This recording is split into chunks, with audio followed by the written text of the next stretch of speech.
Okay, eto na.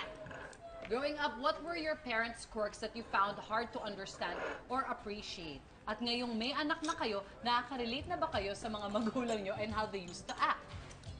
Oh, hirap ng tanong Parents quirks. Okay. Diva, you wanna go ahead? Oo. Na-realize ko na yung mga sinasabi sa akin ng mga parents ko nung bata ako. Kasi parang na-imagine ko na ako naman magbibigay ng rules sa baby ko. Parang gano'n. Na syempre expectation mo, susundin niya. Mm. Diba? Okay. Ikaw, Miss Melanie? Sa dami kong anak. Yan. 6. Paano yan? Akala ko pare-parehong character. Yung pala iba-iba. Meron mga anak na feeling intelligent, talaga sasagutin ka.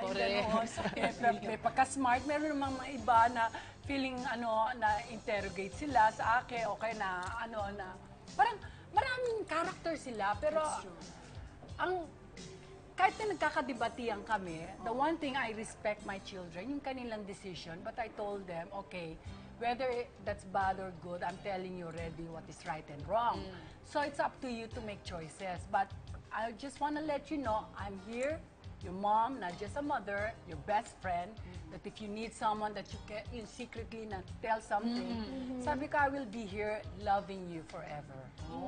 Pero ano yung naging ugali ng parents mo before na hindi mo na-gets nun? Tapos nung naging magulang ka, you found yourself na, ginagawa ko rin pala. Ito pala yung ibig sabihin nun, ba't kami kasi nung bata ka, di ba, talagang, kaya nga nagbibigay ako ng space sa mga anak ko dahil before my mom kasi pagka old school yun bang only men behind you can make you become successful. So I just proven my mother na, no, everyone can be successful in their own rights as long as you work very hard. Pero ayun na nangyari, yun siguro yung isa kong anak na talagang rebelde sa akin. Sabi ko, nakita ko yung ugali ko sa kanya na go-getter. At saka, let me make my own mistake. Yun ang ko. Noon din ako, sabi ko, how can I grow if I don't know or experience things in life? Kasi, alam kong gwardyado ako ng mga nanay ko. Pero, paano ko malalaman good or bad yan, diba? But one thing I like and I admire children these days now, na they speak their own mind, which is good. Hindi katulad namin noon bata ako. Bawal sumagot. Pagpal ka. Bawal. Yes, pero ngayon, at least, I gave my children the space to, to speak, express themselves. And then, andyan lang ako, maganda yung namin ngayon rapport ng mga anak ko. At least nakikita ko na they're growing in their own way na tama naman ang landas na tinatahak nila. Kaya hindi ko sila sinasabihan, hey, shut up, I have to, yung floor, hindi. Kahit yung 12 years old ko, minsan nashock ako sa kanya. Sabi ko, sumasagot! Sabi ko gano'n, okay. Sabi ko, okay, if you think I don't love you just because I'm giving you this, sabi ko, then you're free. I'll give you your passport. I'm free to be whatever you want to be. Ganun ako. Atras siya ngayon. Oo, nai-English tuloy ako. Diba? Laban to.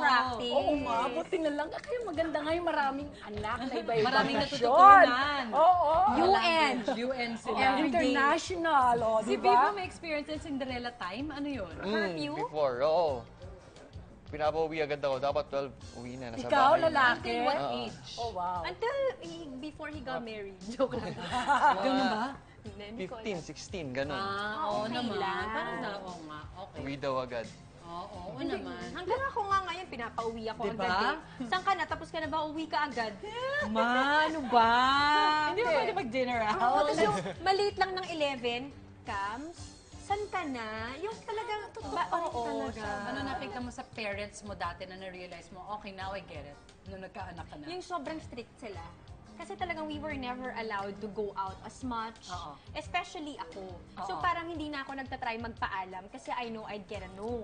And then I remember dati, hindi din. Sobrang, Hindi din, ano? Okay. Wala akong way to takas, Mars. Wala akong ride. Wala akong kasama. Tapos parang takot din ako mahuli. Kasi parang natatakot talaga ako. Yung mommy ko talaga was really, siya yung batas.